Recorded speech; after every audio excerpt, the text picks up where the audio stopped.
तर राज्यभरात एकीकडे नगर परिषद नगरपंचायतीच्या निकालामध्ये भाजप आणि मित्र पक्षाला भरघोस यश मिळाल्याचं चित्र आहे। मात्र असं असताना चंद्रपूर त्याला अपवाद ठरलेला आहे, कारण चंद्रपूरमध्ये काँग्रेसचे नेते विजय वडेट्टीवार यांच्या होम पिचवर काँग्रेसनं मोठं यश संपादन केलेलं आहे। कारण चंद्रपूरमध्ये 11 पैकी 8 जागांवर काँग्रेसनं विजय पटकावलाय, तर भाजपला आणि शिंदेच्या शिवसेनेला अवघी एक जागेवर समाधान मानावं लागलं, तर एका जागेवर अपक्षानं विजय मिळवला। दरम्यान चंद्रपूर जिल्ह्यात काँग्रेसला मिळालेल्या घवघवीत यशावर काँग्रेस नेते विजय वडेट्टीवारांनी बोलकी प्रतिक्रिया दिली आहे।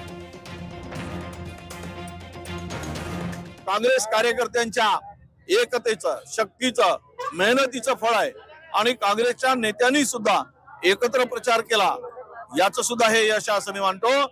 आणि हेही सांगतो, जे आम्ही मेहनत केली, पैसा, यंत्रणा, सत्ता, मुख्यमंत्री, उपमुख्यमंत्री, 5-5 आमदार, इथे केवळ एक दाखवून दिलाय जिल्ह्यातील लोकांनी कि वडेट्टीवार का टाइगर, नाम का टाइगर अभी जिंदा है।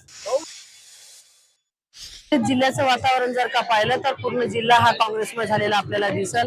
मूलचा पण आमचा नगराध्यक्ष आला, गुगुचा पण नगराध्यक्ष आला, राजुराचा पण नगराध्यक्ष आला आणि इव्हन माझ्या मतदारसंघातला म्हणजे आता वर्रा पण झालं आणि अल्पशा मतानं म्हणजे फक्त 600 मतानं आमची भद्रावतीची सीट गेली। परत आर्नीचा पण नगराध्यक्ष आमचा निवडून आला आणि एकंदरीत आपण पाहिलं की कशा पद्धतीनं भाजपाची पिछाडी या ठिकाणी झाली आणि काँग्रेसचं वर्चस्व अजूनही जिल्ह्यात कायम राहिलं। सगळे नगराध्यक्ष आणि सोबतच स्पष्ट बहुमतात सत्ता आमची या ठिकाणी आली। तर चंद्रपूरमध्ये टायगर अभी जिंदा आहे असल्याचं वडेट्टीवारांनी म्हटलेलं आहे।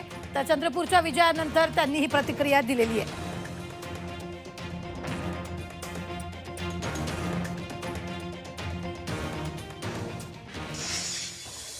मी उभा आहे तो बल्लारपूर शहरामध्ये आणि चंद्रपूर जिल्ह्यातल्या बल्लारपूर शहरामध्ये नगराध्यक्ष पदाच्या निवडणुकीमध्ये काँग्रेसला बाजी मारली आहे। हा जो आवाज आहे डीजेचा, हा काँग्रेसचा डीजेचा आवाज आहे आणि हा दीर्घकाळपर्यंत भाजपला सतावत राहणार आहे। जिल्ह्यामधल्या 11 पैकी 7 ठिकाणी काँग्रेसनं बाजी मारली आहे आणि अगदी थोड्या ठिकाणी भाजप यशस्वी ठरली आहे। या पुढच्या काळामध्ये या सर्वांची कारणं भाजपला शोधावी लागणार आहेत।